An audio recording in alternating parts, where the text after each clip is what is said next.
अरे क्या हुआ? नीचे तक लाओ, नीचे तक हाथ। समझ में नहीं आ रहा है क्या? और आप थोड़ा जल्दी कीजिए, समझे?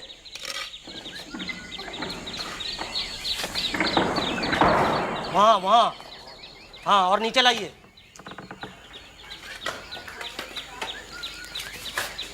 उठाइए। क्यों चिल्ला रहे हो? कुछ काम ही नहीं करते ये। करेंगे। अच्छा क्या हुआ? हाँ। वो पश्चिम दिशा की खुदाई शुरू करवा दूं क्या? पूर्व दिशा का काम खत्म हो चुका? वो तो बस 1 आध घंटे में खत्म हो जाएगा। तो करवा दो, करवा दो। जी, मैं खबर भिजवाता हूँ। हाँ। भूतनाथ बाबू, आपको घोष बाबू बुला रहे हैं। घोष बाबू आ गए? जी हाँ, अभी बुला रहे हैं। हाँ, तो मैं जाता हूँ उन्हें मिलने। बाद में। नमस्ते घोष बाबू, आपने मुझे बुलाया? हाँ बैठो। भूतनाथ, मैं तुम्हें एक उपहार देना चाहता हूँ। उपहार? मैं समझा नहीं। देखो, तुम्हें तो बहुत दूर से आना पड़ता है, इसीलिए हम अपनी कंपनी की तरफ से तुम्हें एक साइकिल दे रहे हैं। साइकिल? मेरे लिए?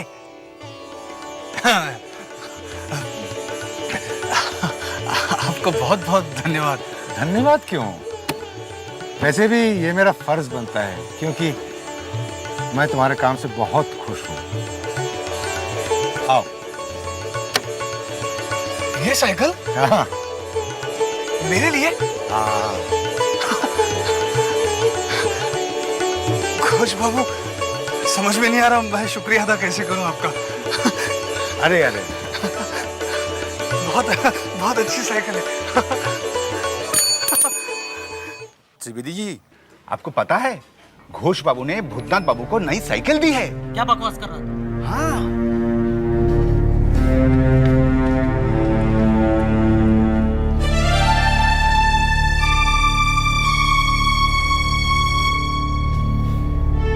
मैं यहाँ 2 साल से काम कर रहा हूँ। घोष बाबू ने आज तक मुझे कुछ नहीं दिया, और उधर भूतनाथ बाबू को नई साइकिल, तनख्वाह 12 रुपये, ओवरसीयर बना दिया।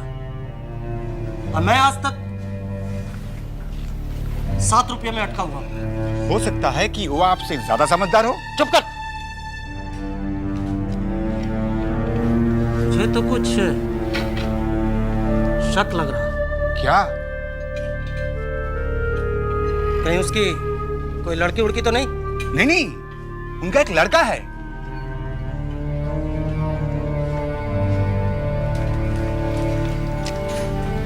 तब फिर उस पर इतनी मेहरबानी क्यों?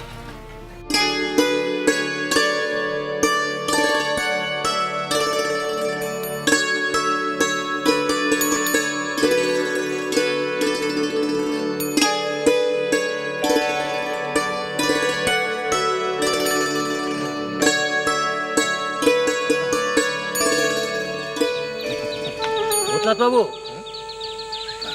अरे किस ख्याल में डूबे हैं? सब चले गए? हाँ, चले गए ना? हाँ हाँ, बस आइए। हाँ। चलते हैं। हाँ। चलिए। माँ, माँ, माँ। अरे चारू बेटी, तू सब ठीक तो है बेटी? ठीक हूँ माँ। ये कैसे अचानक आ गई? माँ, पिताजी कहाँ हैं? चारू बेटा आया क्या? हाँ आया, आइए। मेरा चारू बेटा आया है। हाँ? कैसा है तू? ठीक हूँ। पिताजी, मुझे आपसे कुछ जरूरी बात करनी है, इसीलिए मुझे अचानक आना पड़ा। हाँ बोल ना बेटा, क्या बात है, बोल। हाँ बोल बेटी बोल। वैसे तू तो बहुत खुश होगी, दामाद जी विदेश जा रहे हैं। पिताजी, ये मेरे लिए खुशी की बात नहीं, दुख की बात है। ये तू क्या कह रही है बेटी?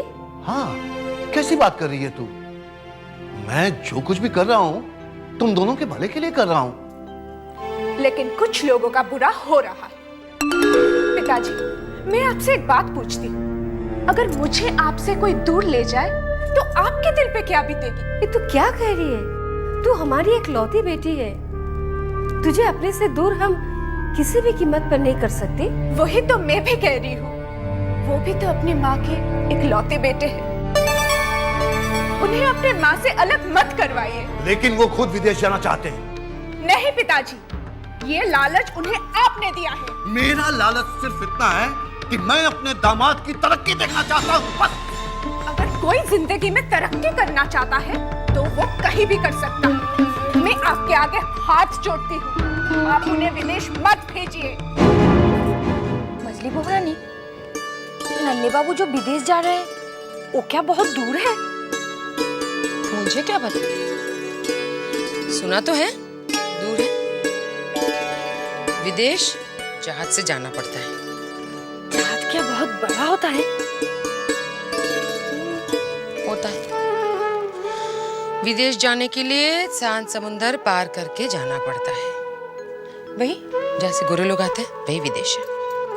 हाँ, मछली बहू रानी, मैंने भी एक गोरी औरत देखी थी। टमाटर जैसे लाल लाल गाल, नीली नीली आंखें और सुनहरे बाल, जरी के तार के जैसे। मुझे वो लोग बिल्कुल पसंद नहीं है। कपड़े कैसे पहनते हैं, छी, पूरा शरीर दिखता है। उनसे तो हमारी औरतें ज्यादा खूबसूरत है। छोटी को देख, क्या खूबसूरत है। और बड़ी दीदी अपने जमाने में क्या दिखती थी। मछली बहू रानी, मैंने सुना है वहाँ की औरत हर वो काम कर सकती है जो मर्द लोग करते हैं, जैसे बाहर घूमना फिरना, घोड़े पर चढ़ना। तो हम लोग ऐसा क्यों नहीं कर सकते?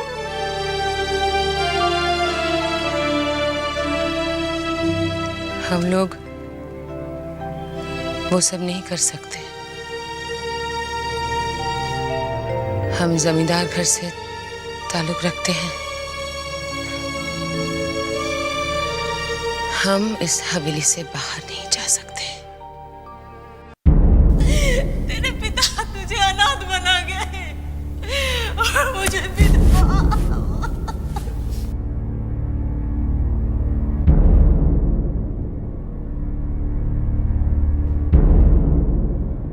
क्या खबर है? सरकार, नन्हे बाबू विदेश जा रहे हैं। किसी के रोकने से भी नहीं रुक रहे हैं।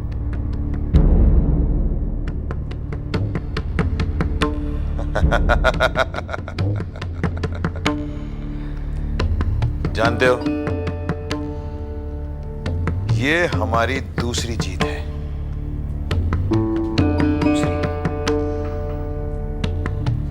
आज हमने उस हवेली की एक मजबूत ईंट को अलग कर दिया है। अब वो दिन दूर नहीं जब उस हवेली की नींव को भी हिला देंगे हम। उस हवेली को रेत के ढेर में बदलता हुआ देखना चाहता हूं मैं। सरकार, खाना तैयार है, लोग भी आ चुके हैं, हम लोग खिला दें? नहीं, अपने पिताजी की आत्मा की शांति के लिए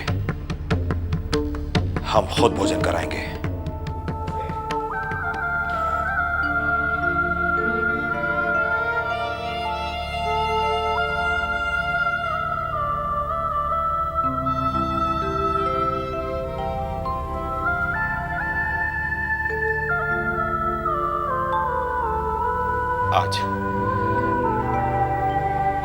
आज आपको गुजरे हुए पूरा 1 बरस हो गया पिताजी, और इस 1 बरस में मैं आपकी मौत को एक पल के लिए भी भुला नहीं पाया हूं पिताजी। एक पल के लिए नहीं भुला पाया। जब तक मैं आपकी मौत का बदला मछली बाबू से नहीं ले लूंगा, चैन से नहीं बैठूंगा। बहुत बड़ी कीमत चुकानी पड़ेगी मछली बाबू को आपकी मौत की। बर्बाद कर दूंगा मैं, आसानी से नहीं मारूंगा, बल्कि सिसक के मरने पर मजबूर कर दूंगा उन्हें, मजबूर कर दूंगा मरने पे।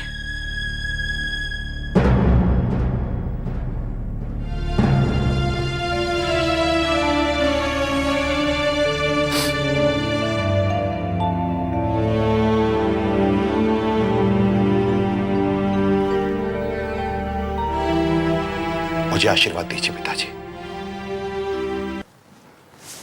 सरकार, आप कब जा रहे हैं? परसों। परसों? मतलब सिर्फ 3 दिन रह गए? हाँ, और देख कितना काम करने को पड़ा है। एक बार मधुसूदन में चला गया ना, लौट कर आऊंगा, सारे लोग मेरे आगे पीछे दौड़ेंगे। सरकार, जब आप वहां से लौट कर आएंगे तो खूब गटर पटर अंग्रेजी बोलेंगे। अरे मधुसूदन, जिस देश में रहना पड़ता है ना, वहाँ की भाषा बोलनी पड़ती है। क्या? तो क्या आप अपनी भाषा एकदम नहीं बोलेंगे? किससे बोलूंगा? पत्थरों से बोलूं? हाँ, वो तो है। सरकार, आप वहाँ खाएंगे क्या? क्यों? वहाँ खाना नहीं मिलता? नहीं मिलता तो है, लेकिन वो अंग्रेजी खाना मिलता होगा वहाँ। यहाँ की तरह घर की तरह खाना तो नहीं मिलता होगा वहाँ। अरे अंग्रेजी खाना भी खाया जाता है। ये लीजिए। ये मत दे, वो पतलून दे। मेरी पतलून कहाँ है? पतलून यहीं पे है सरकार। ये लीजिए। तो क्या आप पतलून पहनेंगे अंग्रेजों की तरह? अब तू जा यहाँ से, वैसे इतना काम करने को पड़ा है, चल जा। अच्छा सरकार। अरे हाबुल्ला जी, सोचिए मत, जैसा हम कह रहे हैं वैसा कीजिए। देखिए, हम आपका भला सोचने वाले हैं, सही सलाह दे रहे हैं आपको। उस मजले बाबू ने आपको सबके सामने उसे नीचे दिखाने का इससे बढ़िया और कोई वक्त नहीं है। जैसा हम कह रहे हैं वैसा कीजिए। चल रहा है, आग लगी हुई है अंदर। मछले बाबू के उस थप्पड़ ने मेरी रात की नींद हराम कर दी है। होली के दिन वो थप्पड़ में, सबको पता है उस थप्पड़ के बारे में, सबके सामने। बहुत गलत किया उन्होंने, बहुत गलत किया उन्होंने। आप पासा पलट दो। आपकी नींद हराम हुई है ना, आप मंझले बाबू की नींद आप हराम कीजिए, ये कारनामा करके दिखाकर। या तो नींद या वो थप्पड़। कुछ न कुछ तो करना ही है मुझे। लेकिन आप लोग एक बात का ख्याल रखिएगा कि मेरे बेटी और दामाद का कुछ बुरा ना हो, क्योंकि मैं बुरा सिर्फ एक आदमी का चाहता हूं, वो है मछले बाबू। और उसके लिए आप जो भी मुझसे कहेंगे करने को, मैं करने के लिए तैयार हूं। ये हुई ना बात। और आप अपनी बेटी और दामाद की तो चिंता छोड़ दीजिए। अब आप देखिए क्या होता है। बिल्कुल वैसा ही होगा जैसा आप सोच रहे हैं। जश्न मनाइए।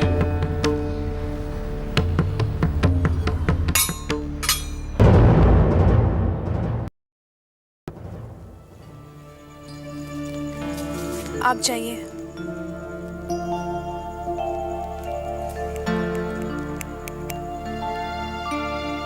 तुम बिना बताए कहाँ चली गई थी? मैं मायके गई थी। ओह,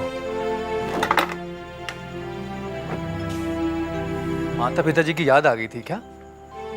सब ठीक है ना? मैं ये नहीं चाहती कि पिताजी आपको विदेश भेजे। चारू, तुम्हारे पिताजी मेरा भला चाहते हैं। तुम मेरी बात सुनो। क्या तुम नहीं चाहती कि तुम्हारा पति अपने पैरों पर खड़े होकर एक कामयाब इंसान बने? वो तो दुनिया की हर पत्नी ये चाहती है कि उनका पति अपनी बलबूते पर कुछ बने, लेकिन इसका मतलब तो ये नहीं कि अब सब कुछ छोड़ छाड़ कर विदेश चले जाए। अरे मैं जिंदगी भर के लिए थोड़ी जा रहा हूँ, कुछ वक्त के लिए जा रहा हूँ, फिर लौट आऊंगा। आपको पता नहीं, मैं फिर से आपके बच्चे की माँ बनने वाली हूँ। क्या तुमने इतनी बड़ी खुशखबरी मुझसे छुपा के रखी? सही समय आने पर मैं बताने ही वाली थी, लेकिन आप मत जाइए। मत जाइए? अरे अब तो मैं जरूर जाऊंगा। चारू, अपने बच्चे की अच्छी परवरिश के लिए मैं विदेश जाऊंगा। मैं अपने बच्चे को कैम्ब्रिज में पढ़ाऊंगा। हमारे खानदान में जो आज तक कोई नहीं कर पाया, मैं वो करके दिखाऊंगा। मैं आपके आगे हाथ जोड़ती हूँ, आप मुझे अकेला मत छोड़ के जाइए। तुम्हें क्या हो गया है? क्या बेकार की जिद कर रही हो? क्या आपको इस बच्चे से कोई प्यार नहीं? चारू, ये भी कोई पूछने की बात है? अरे ये सब मैं किसके लिए कर रहा हूँ? अपने बच्चे के लिए तो कर रहा हूँ ना। तो आपको इस बच्चे की कसम अगर आप विदेश गए तो। चारू, ये क्या किया तुमने? अपने बच्चे की कसम दे दी। बच जाइए, आप बच जाइए।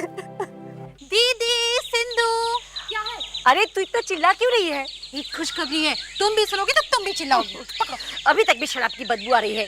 तू क्या ठीक से धोती नहीं क्या? छोड़ो ना दीदी, नई दुल्हन फिर पेट से है। सच? हाँ दीदी।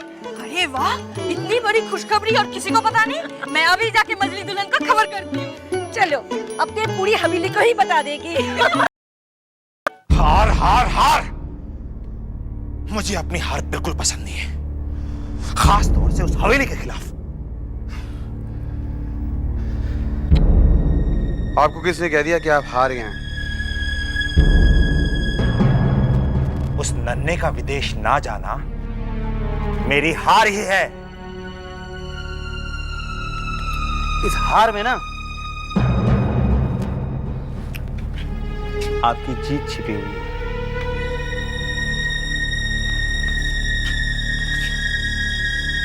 मेरी जीत छुपी हुई?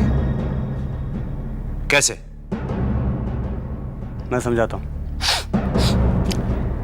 नन्ही जो है ना समझ है, बच्चा है, जो करता है गलत ही करता है। थोड़ा बहुत उसे पहला लो, जिंदगी बदल देगा तुम्हारे लिए। क्यों? क्योंकि वो ना समझ है। अब इस पूरी कहानी में सिर्फ एक अंत मिल सकता है, और वो अंत आप और हम लिख सकते, और कोई नहीं लिख सकता। हवेली है तो क्या हुआ, लेकिन आप उस हवेली की कहानी बदल सकते हो अगर आप चाहो तो। अब आप सोच लीजिए आप क्या करना चाहोगे उसके साथ। मुस्कुरा दीजिए, क्योंकि इसमें सिर्फ तुम्हारी जीत है। इस बार बहुत ध्यान रखना।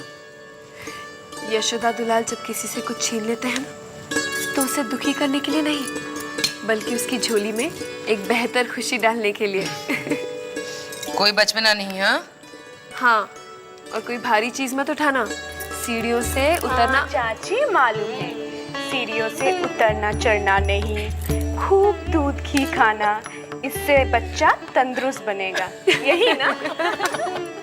और हाँ, झूले पर तो बिल्कुल ही मत चढ़ना। अरे तू तो ऐसे समझा रही है जैसे तू पहले 3-4 बच्चों को पैदा कर चुकी है। पहले माँ बन फिर सलाह दे। देख, मैं अभी जिंदा हूँ, समझी? अपनी बहू को सारी ऊंच नीच मैं खुद सिखा दूंगी, तेरी जरूरत नहीं है। बड़ी दीदी, कभी तो मीठा बोल लिया कीजिए। क्या कहा तूने? चुप रहे। सासू माँ, आपको तो पता है छोटी चाची को कोई बच्चा नहीं है, इससे वो कितना दुखी रहती है। तो फिर आप क्यों ऐसा कहती है? अच्छा, तो आजकल तू भी इन दोनों की भाषा बोलने लगी है? हाँ, न जाने इस हवेली को क्या होता जा रहा है, सबकी भाषा बदल रही है।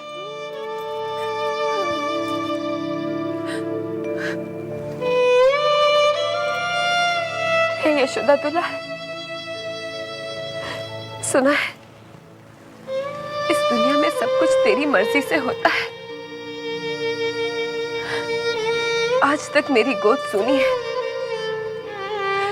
तो ये भी तो तेरी ही मर्जी है।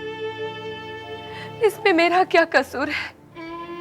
सब मुझे क्यों ताने देते हैं? आज तक मैं दुख दर्द सहती आ रही हूँ, अब मुझसे ये ताने बर्दाश्त नहीं होते, नहीं होते।